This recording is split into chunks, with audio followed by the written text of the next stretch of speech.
Magandang araw po sa inyong lahat, lalo na sa ating mga pinono, kawal, kawani at pamilya ng Hukbong Katihan ng Pilipinas. Ako po si Father Dion, isang paring Katoliko ng Military Ordinariate of the Philippines at ang Post-Catholic Chaplain ng Headquarters and Headquarters Support Group ng Philippine Army. At ito po ang salita ng Diyos, ang ating gabay. Ngayon po ay Wednesday, November 12, 2025 at ginugunita po natin ang kapistahan ni San Josaphat. Si San Josaphat ay isang obispo na nag-alay ng kanyang buhay para sa pagkakaisa ng simbahan.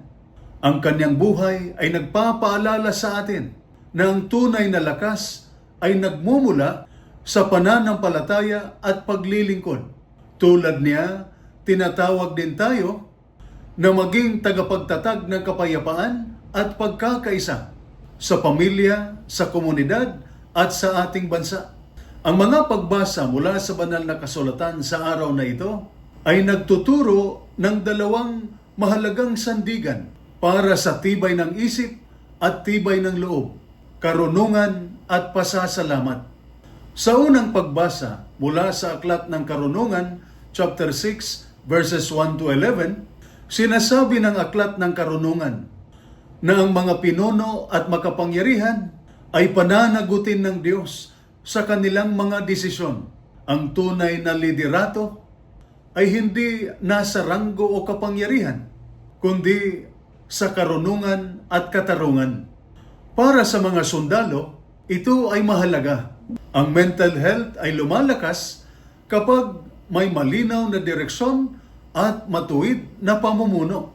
Kapag ang bawat isa ay namumuhay sa disiplina at katarungan, mas nagiging magaan ang loob at mas nagiging matatag ang isip. Sa ating ebanghelyo, mula sa ebanghelyo ni San Lucas, chapter 17, verses 11 to 19, may 10 kitungin na pinagaling ni Jesus. Ngunit iisa lamang ang bumalik upang magpasalamat. At siya lamang ang nakarinig ng salitang, "Tumayo ka at humayo. Pinagaling ka ng iyong pananampalataya." Ibig sabihin, pasasalamat ang susi sa katatagan.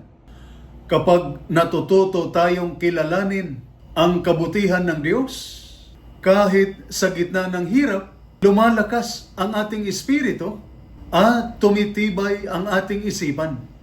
Ang taong mapagpasalamat ay hindi madaling lamunin ng stress at pangamba. Si San Josaphat ay nag-alay ng kanyang buhay upang panatilihin ang pagkakaisa ng simbahan. Paalala ito na ang tunay na resilience ay hindi lamang personal, kundi panlipunan din. Ang sundalo at pamilya na nagtutulungan at nagkakaisa ay mas matibay kaysa isa na nag-iisa. Unity brings resilience. And resilience brings peace of mind. Mga kapatid sa paglilingkod, ang mental health ay hindi lamang usapin ng ginhawa sa isip, kundi ng tibay ng espiritu. Mamuhay ng may katarungan at huwag kalimutang magpasalamat. Sa ganitong paraan, tulad ni San Josaphat, tayo ay nagiging instrumento ng kapayapaan, pagkakaisa at lakas para sa sarili, pamilya at sa bansa. Ito po ang salita ng Diyos, ang ating gabay. Manalangin tayo. Panginoong Diyos, bukal ng karunungan at buhay, sa pagdiriwang namin sa kapistahan ni San Josaphat, idinadalangin namin ang aming mga sundalo at kanilang pamilya. Bigyan mo sila ng tamang pag-iisip at matuwid na kalooban sa paglilingkod. Palakasin mo ang kanilang espiritu upang manatiling buo ang loob sa gitna ng hirap.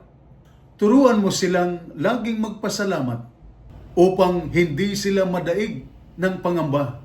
Pagpalain mo rin ang kanilang pamilya ng pagkakaisa, kapayapaan at kaligtasan. Naway sa bawat hamon ng buhay, matagpuan nila ang iyong presensya na nagbibigay ng tunay na katatagan sa pamamagitan ni Kristo na aming Panginoon. Amen. at sumainyo at sa inyong pamilya ang pagpapala ng makapangyarihang Diyos, Ama, Anak at Espiritu Santo. Amen. San Miguel Arcangel, ipagtanggol mo kami. Amen.